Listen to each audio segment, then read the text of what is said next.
Everybody's saying we're a startup nation. I guess we are. Let's see if we are indeed. The next panelists are going to be a proof of that. And I just want to introduce the Startup Nation versus Exit Nation moderator. Our huge welcome to attorney Michael Barnea, managing partner of Barnea & Co. and an advisor to a range of corporate and capital markets matters, especially in the high-tech sector, considered one of Israel's most prominent corporate attorneys. And among others, has unique expertise in advising publicly traded Israeli companies and traded both in Israeli and on foreign stock exchange, especially on the London Stock Exchange and on AIM. We're very happy he agreed to moderate this panel. Mickey, thank you very much. Thank you very much, Zohar. First, I'd like to welcome my fellow panelists. The first one, Nitzan Hirsch. Over here, Hirsch-Falk & Co., formerly of GKH. Hi there. Good to see you. Ariel Nachman of Simmons and Simmons.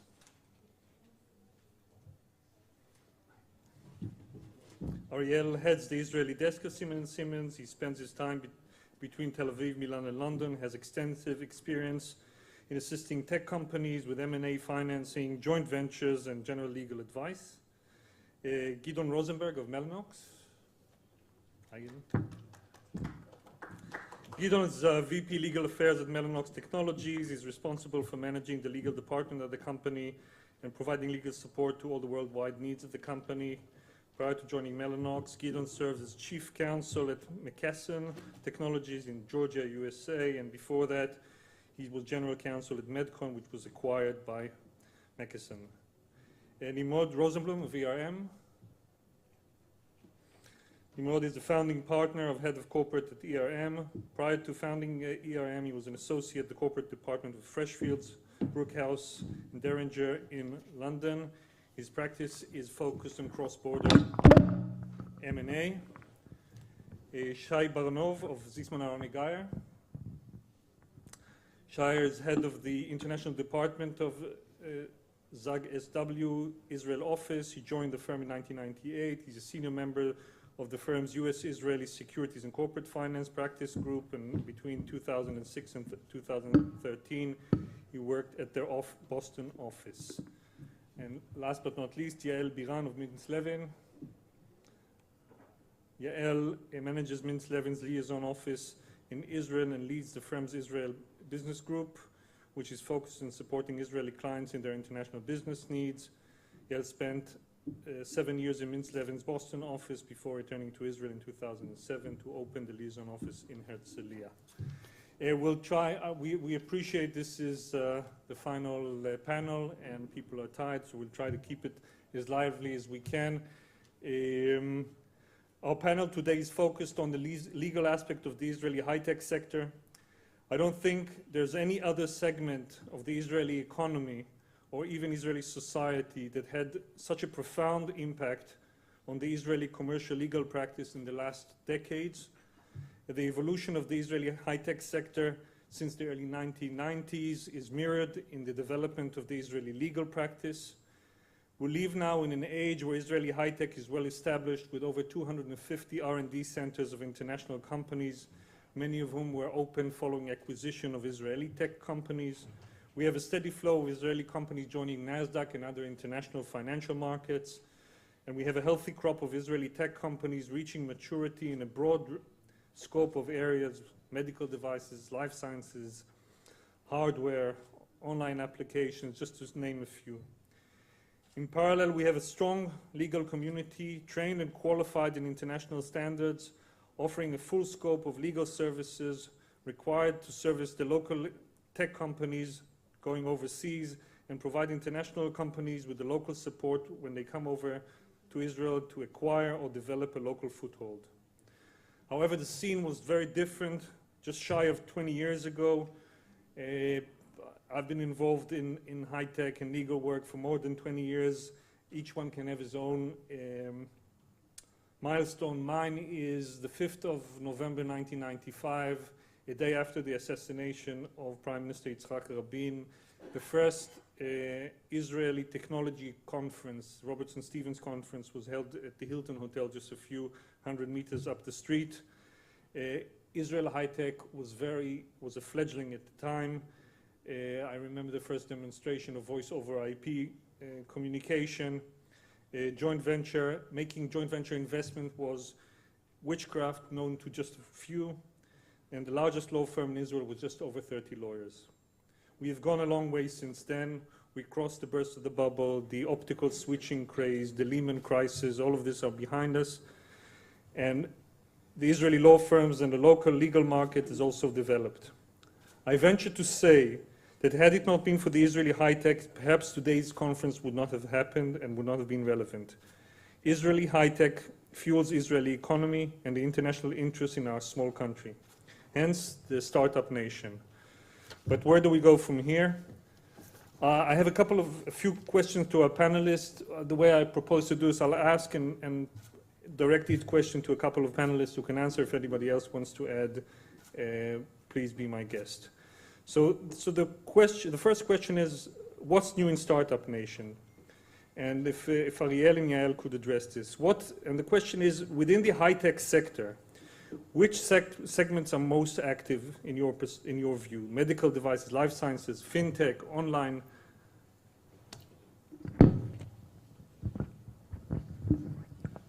There are different ways to measure this. I think there are, in different ways, each of the sectors have its own angle of activity.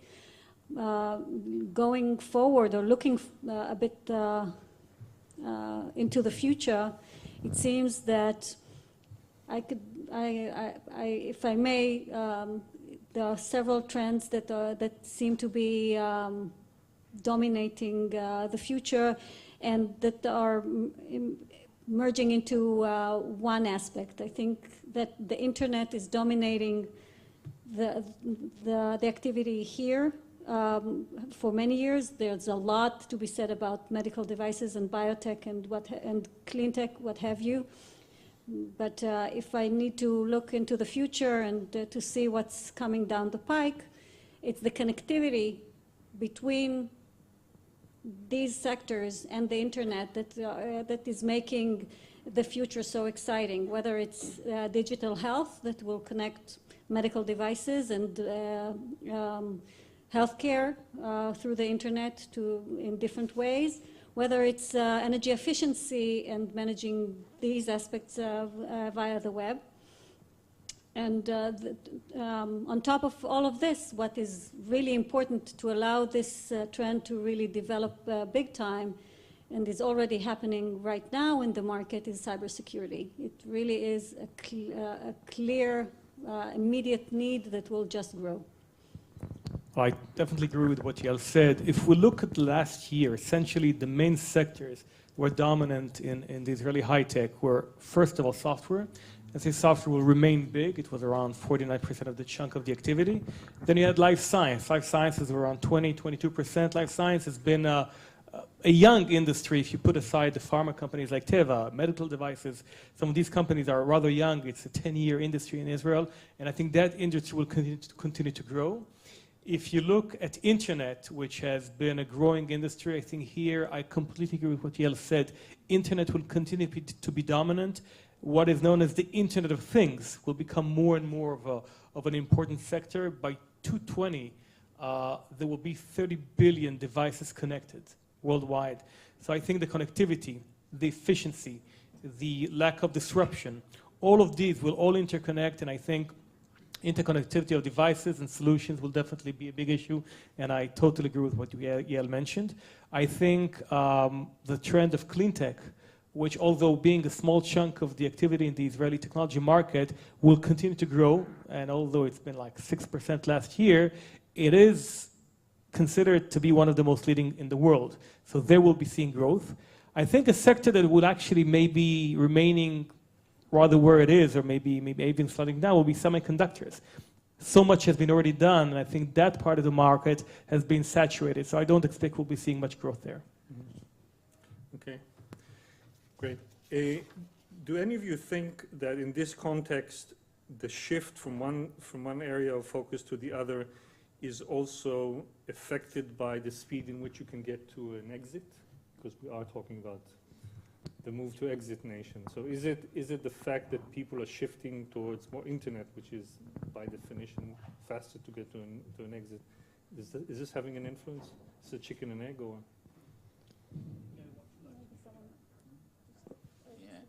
I think that you spoke about semiconductors or pharma. So there are industries that in order to start the R&D process until we have a product and you're able to commercialize it, it takes years, or it's very capital intensive like any hardware. And for the VC community, if they can invest the same amount of money in a company that would exit within a year or 2 or 3, so it's not such a big challenge to make the right investment decision and pick cybersecurity or software where the yield is much higher and you can see results in a much shorter period. So definitely today, if you have a brilliant ASIC engineer looking to raise capital, it's a very hard challenge.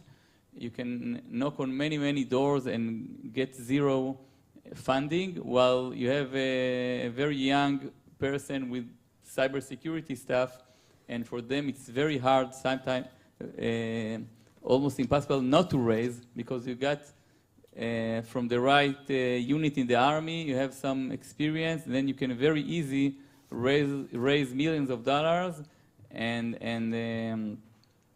get to the exit point very quickly. So absolutely today the time to exit is a very significant thing that allow the right people in the right sectors to raise money and grow very quickly. But you raised the point of VCs or being access to funds, which is also an issue. Are the VC funds still significant, relevant players, do you think, today within the... I think first of all, what happened is that the market share of the local VCs around 20% of the total funding in Israel. So in the past, you could get your funding in the same block in Herzliya, and today you just get on a plane and raise capital overseas. But yes, the private equity and venture capital funds are still needed in order to allow the companies to grow. No, the fact that they're needed for sure, but you said to get on the plane. I meant the local ones VC. are getting less and less share, and you have both VCs, PEs from other places in the world, and also venture arms of multinationals that are also very active here. Many of them do have people that are doing for them the scouting, looking for new opportunities in Israel. So we see the combination of VCs, non-Israeli VCs, and the venture arms of multinationals.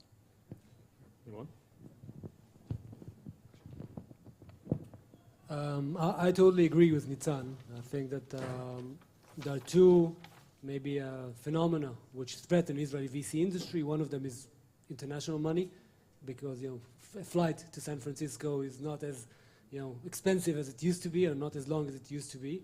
And second, you were talking about 150 odd or 200 research R&D centers in Israel, which means that multinationals are here.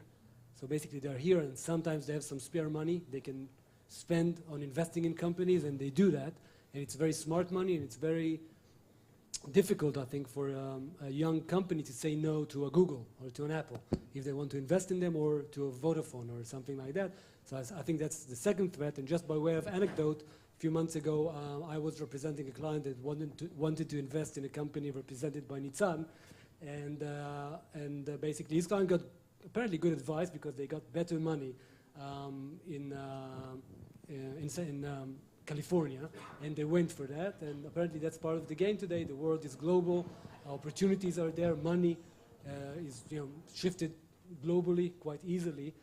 So the competition for Israeli VCs is much stronger, and some of them, at least not the best ones, are also struggling raising new funds, as you can see. But is it funds available for startups, or is it because Gideon, what's your? Oh no, I have no idea, to be honest with you. So, because, well, I'm in an established company that doesn't need any more VC funds, hopefully. But my question is, I think we're focusing on we're focusing on what we are, but the issue of whether or not startup versus exit, that's the problem. If we're going to have that discussion, the economy in this country isn't going to be stronger. It's going to be weaker. I mean, we're going to have a lot of, not a lot, but we're going to have several people that have a lot of money because they were smart, coming out of Shmoneh Matayim or whatever. But if you want to build the economy here, you need the semiconductor companies that he says aren't going to do well. I'm hopefully that my company is doing well enough, hopefully, but I'm just kidding out here. We need more of that, and we need more people that believe in that and don't want to do the quick exit. But if Yael if Yael is right, and as Ariel, no, I know. If we're going to into internet, then it's not going to happen. We're not going to have big companies in Israel. We're just going to have, startups being sold for, stupid money, hopefully. But I don't think I agree. I think that software companies, if you look at the, I agree on the point that we are actually moving from startup nation to scale-up nation. And it's going slowly, so there's a perception as if the only aspect of what we do see is exits. But if you look at the list, the NASDAQ list, there are already more than 20 middle market companies out there that are managed out of Israel. And I think this is the most important aspect of what's happening as a result of Startup Nation. It's not staying as a Startup Nation. It's also the most interesting aspect for firms like mine. It's great to have exits. We can get a quick round of legal work, but the real opportunity is with companies like yours that grow. Can I add a point as well, Mickey? Well, first of all, I want to reiterate what I said before. I said nothing about not doing well. Semiconductors, just in terms of market share, won't be as substantial as they used to be in the past. You'll do very well. You'll do amazingly well. You will, but I think there's a word to be said about the debate. This is not investment advice. Right? Exactly. I think there's a word to be said about the debate between exits, yes and no. I mean, it's always a topic in all these conferences. Exits is a fact of life. Like the sun will shine in the morning. A founder who goes and funds a company of his own wants to make money. An investor puts money inside, wants to make money. Exits will always happen, and exit is not a bad word. There's nothing wrong with that. The question is whether, from a policy perspective, the country permits the conditions for a company once acquired, once an exit occurs, to actually stay in Israel. And for the purchasing entity, whether it's a foreign entity or another entity, to actually sustain the activities in this country. Because we all know that many, many times the biggest fear is that a big multinational will acquire an Israeli company as part of an exit event, but then they take away the employees, they take away the R&D centers, and there's less work to be done in this country. So of course, I think from a policy perspective, the local legislation should encourage a post-exit event not to result in the company leaving its presence from Israel. That's one point. The second point is we cannot underestimate the importance of startups to innovation.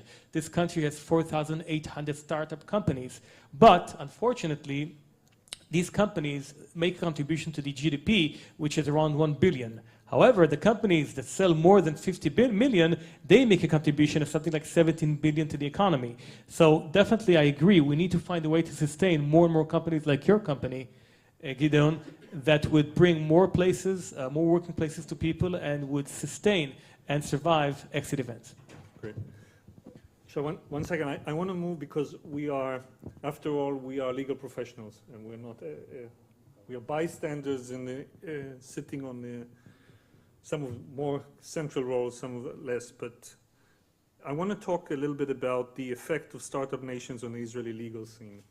Because, as I mentioned, you could say it's coincidental that the Israeli legal market has developed so substantially over the same period of time, yet the Israeli high-tech scene had developed. But I don't think it's a coincidence. I think it had a serious effect. High tech had a real serious effect, and I think the individual sitting here, having worked in the U.S. and come back, and we have American lawyers making aliyah here and finding work and teaching the Israeli market how to do work, how to work in international standards, making Israel quite an unusual, not albeit the highest per capita concentration of lawyers, but also a very professional English, which is not the first language, doing legal work in English in all aspects, in some respects, having a huge effect. But really, so what is, and Shai, if you could address this, what do you think is the influence that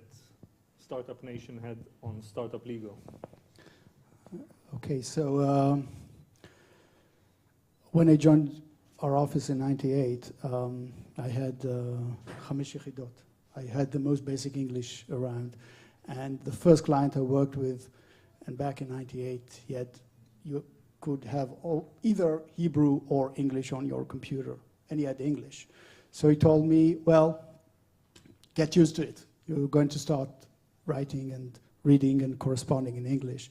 And that's how it started. I think that for many years we have a lot of experience here.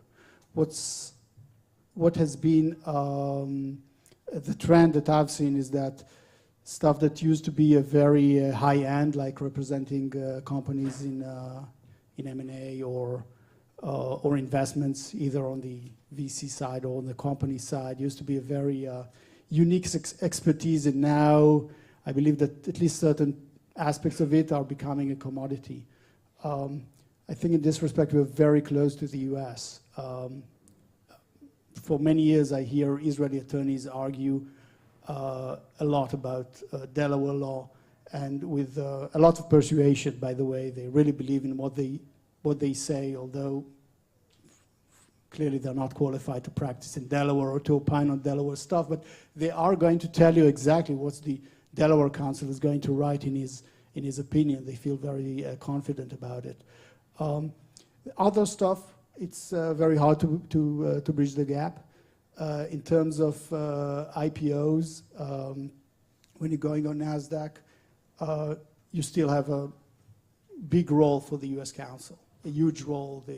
Usually the right thing to do would be to have the US counsel lead the process, have the Israeli counsel address corporate stuff or certain aspect of the business.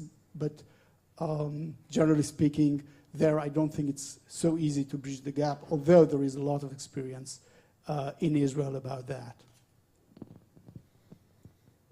Nitzan, having worked at a bigger law firm and then started your own law firm, do you think any of the entrepreneurial spirit also comes into legal play?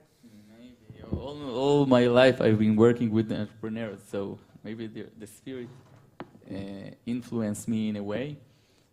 I think Israel is indeed special about it. Many times people compare Japan and Korea, places but failure is not an option, and people really like to work in very large corporations, while the Israeli spirit is something that encourages people to have their own company. You are allowed to dream and found a company. So you see always in successful companies, although the company is going in the right direction, people with new ideas want to live and found their own companies. So in many times you see a large and successful company. It could be Mellanox or other company that is very successful. People are doing well, and still they have a new idea. They have the passion to go ahead and establish their own company. And I think it's very, very good. Always there is a debate whether or not if it's good for the Israeli economy to exit. And then another sub-question, if some of the companies exit too early. So with respect to the valuation, it's something that each investor and each founder has his own or its own decision making, and what's the right price for each person. in the couple of years, since maybe the last 5 years, there is more tendency to allow mini exit if it's a good company and people want to sell some of their shares. So around 20% is a kind of a golden number that everybody is happy with, to allow the founders to liquidate some of their stock. And it's a kind of combination of risk management. If the company will go under, at least you sold some of your shares, so it's not zero. And also it gives the people the right attitude of working hard and building a larger company. So the exit should be at the maximum valuation. And then for the right companies, of course, not to sell the company and keep on growing it and either go public or keep it as a privately held company, which is always another option. Okay, great. Moving along, we have the issue of being Israeli in a global marketplace.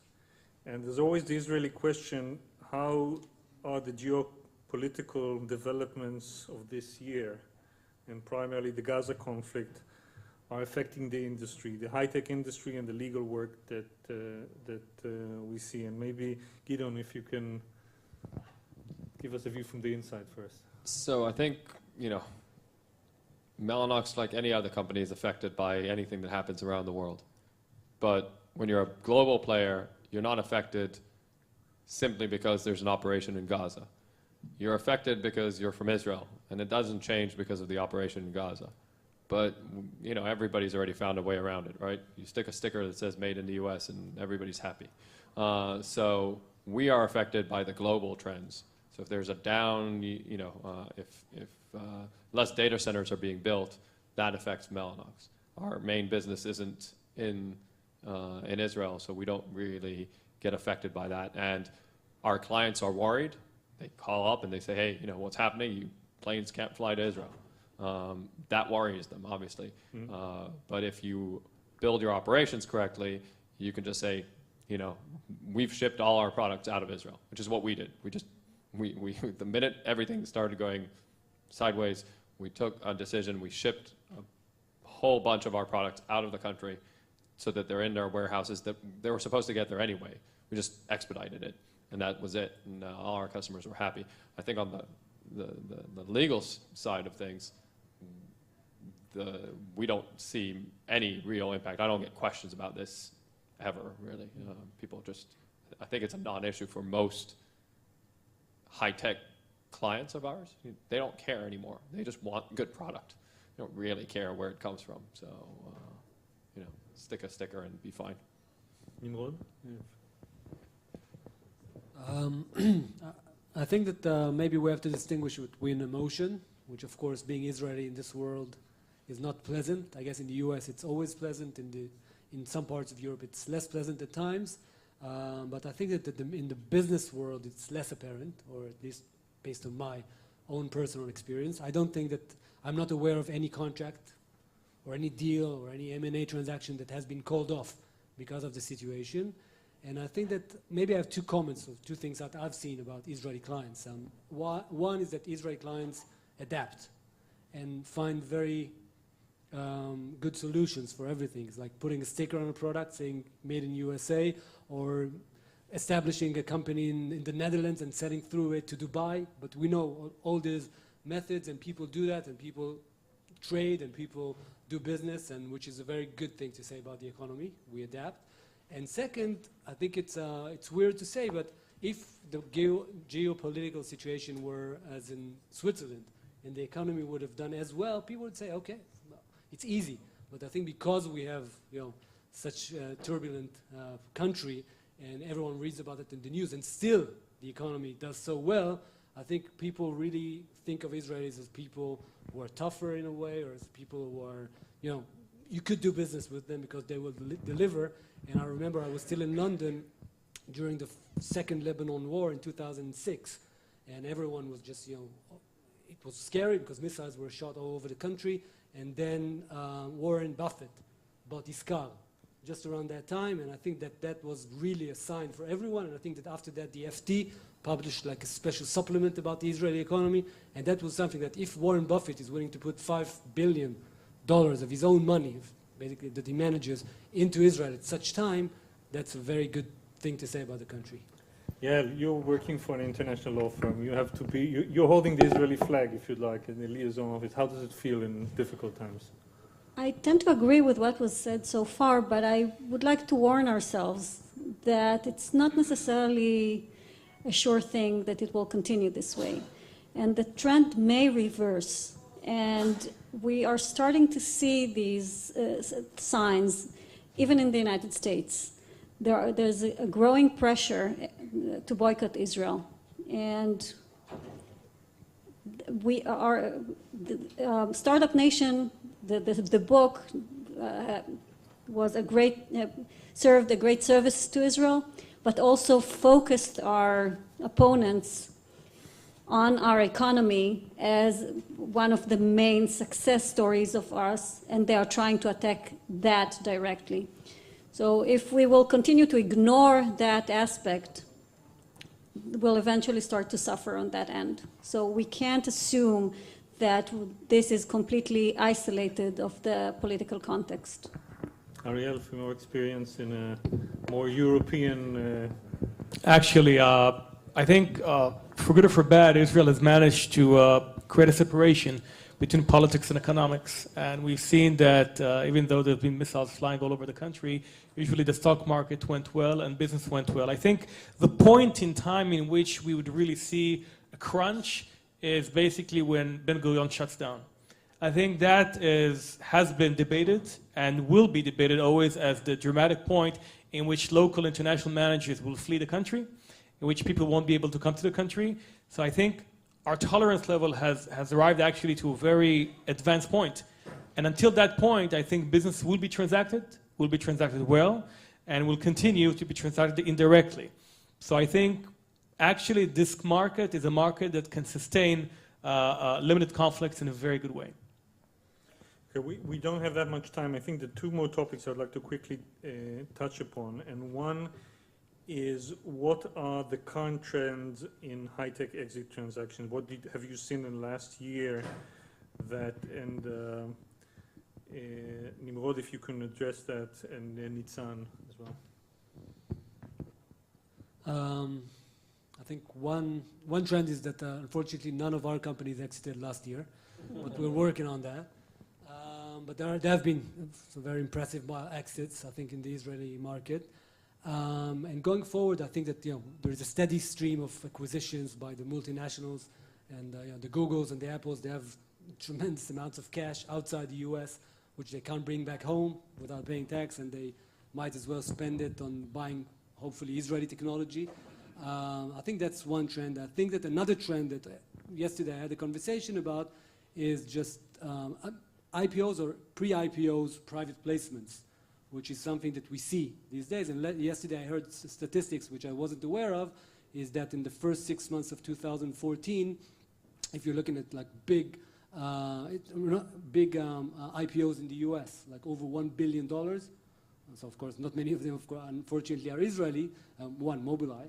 But other than that, so there were 6 huge IPOs in the US, but 24 pre-IPO private placements of $1 billion and more into companies, which is a trend. You can see it now. And I think Mobileye is a great example for that. And maybe this is something that we'll see in the coming years as well. And which is, of course, interesting as lawyers because you get to advise the client twice. And charge 3 times.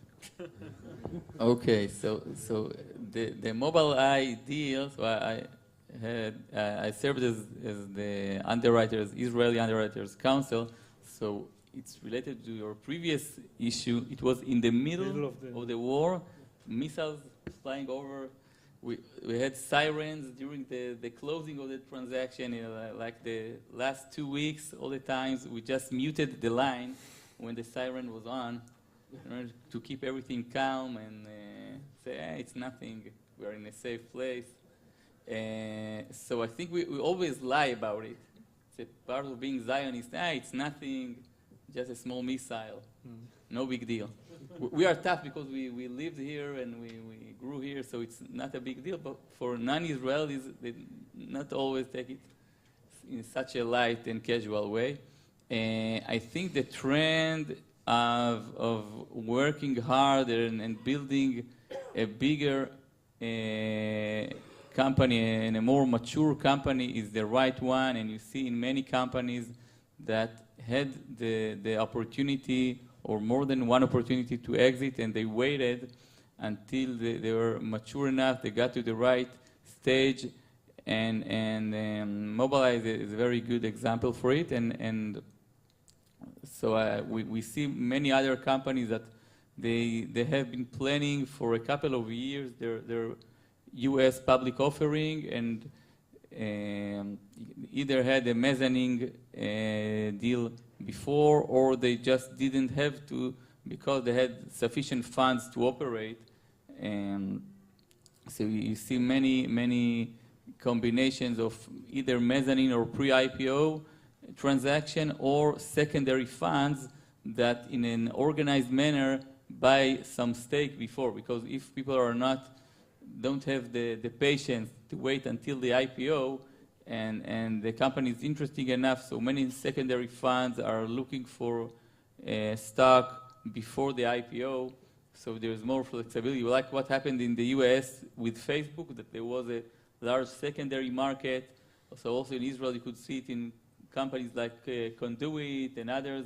So you can see in some companies today a secondary market that is something that gives comfort to everybody. You can already set the price. If you know that in the secondary market you have common stock that is traded, that there are deals in a certain company valuation, it sets a value for a good IPO price.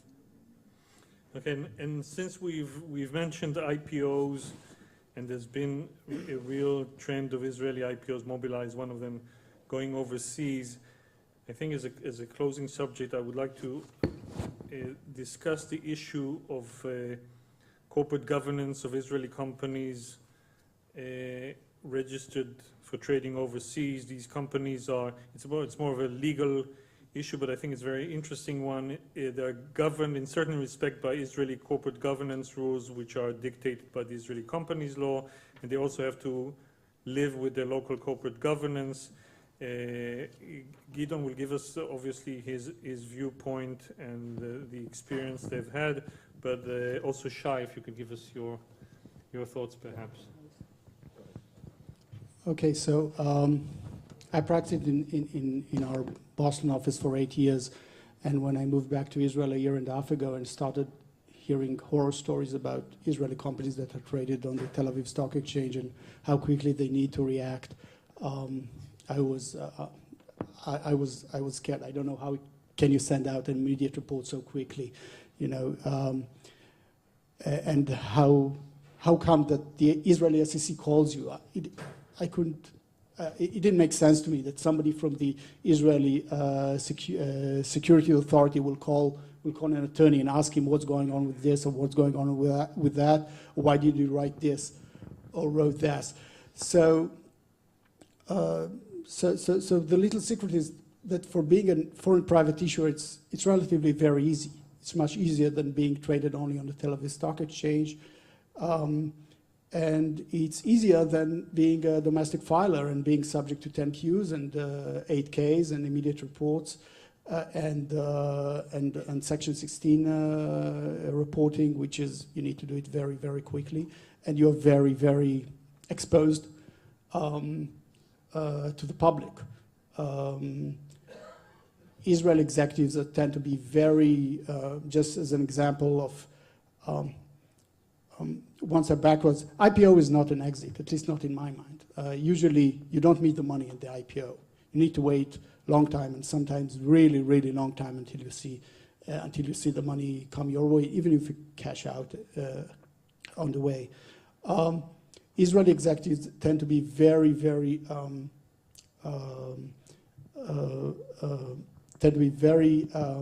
enthusiastic about finding ways how to cash out without letting the public know.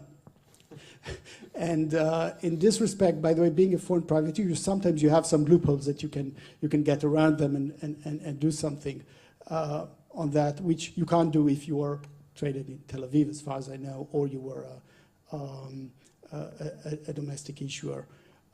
So the little story, it's much easier than being either a domestic issuer or traded on the Tel Aviv Stock Exchange. But on the other hand, there are many things of Israeli corporate of U.S. corporate governance that you need to do that my guess is that many companies might miss on that, like having the policies, having like each company has to have a whistleblower policy. Who knows that? Probably, I don't know. From Israeli attorneys, many few, code of conduct, FCPA policy, insider trading policy, many things that even if you adopt them, you need to know how to interpret them. So one of the comments that I had before is that what does it mean to be an Israeli attorney in the event of when dealing with high-tech companies? So it's having the can-do approach. I can do everything. Like I can do the deal, I can close the deal if they want it by a week, or I'll do that. If they want the prospectus in a month or in 2 weeks, they'll get it. But sometimes I think as Israeli attorneys, we need to know where to step back and listen to another discipline of the U.S. law. So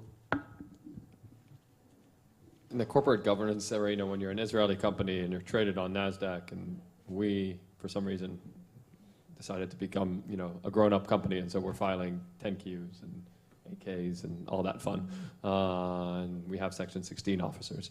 So we are a complete hybrid. We have a board that's comprised by mostly American individuals, and so they live and breathe American, SEC rules.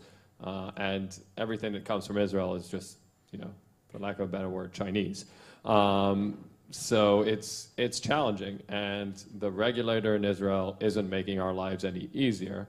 I'm not blaming them, but I'm just saying, coming up with, Amendment 16 and then Amendment 20 to the Companies Act makes it very, very difficult to behave in a good corporate manner. In corporate governance manner, because it's difficult to explain these rules to our friends on the other side of the pond. Now, we can do it. It's just a little more cumbersome, and so it's a challenge to balance the requirements of the U.S. laws and the balance of Israeli laws, and it's not going to get any easier anytime soon. So people just have to adapt, and for that you need good outside counsel and good in-house counsel, directors that appreciate the fact that laws are there for a reason, even though they might sound stupid. So. But do you think it's? You said it's not going to change in the near future. Do you think it's really required? Israel is, and I think that's the same everywhere.